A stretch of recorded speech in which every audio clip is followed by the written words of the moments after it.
Тоқта, қазір қайда асығып барасың?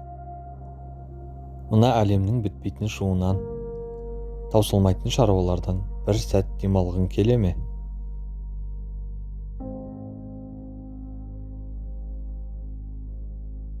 Бүгін біз сенің ең басты байлығың, жүрегің туралы сөйлесеміз.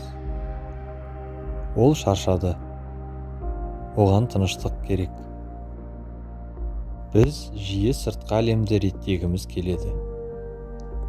Үйіміз таза, жұмысымыз реттелген болса, бақыт келетіндей көрінеді. Бірақ ішіңде дауыл соғып тұрса, сыртқы тыныштық саған ешқандай жұбаныш сыйламайды. Жүрек тыныштығы бұл сыртта бәрі керемет болғанда келетін сезім емес. Бұл айналаңда бәрі астан-кестең болып жатса да, өз ішіңнен таба алатын берік қамалың. Ол қамалдың кілті сенің қолыңда.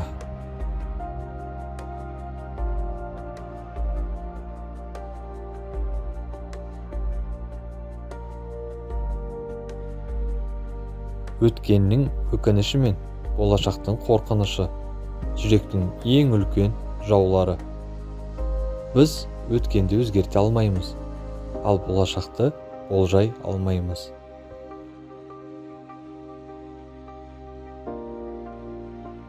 Сен дәл қазір, осы сәтте амансың. Тыныс алып жатырсың. Бұл ең үлкен сый. Өзіңді кешір. Қателіктеріңді тәжірибе деп қабылда.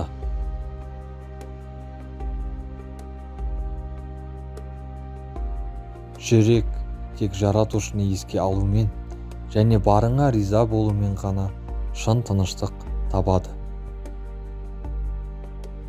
Қазір көзіңді жұмшы.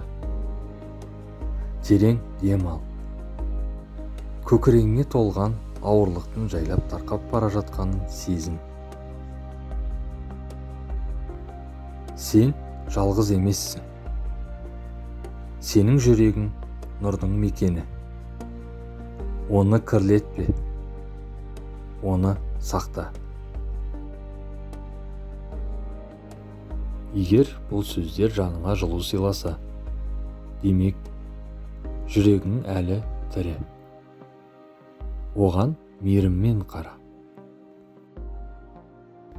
Жүрегіңізді сақтаңыз. Жүрекке жетеді.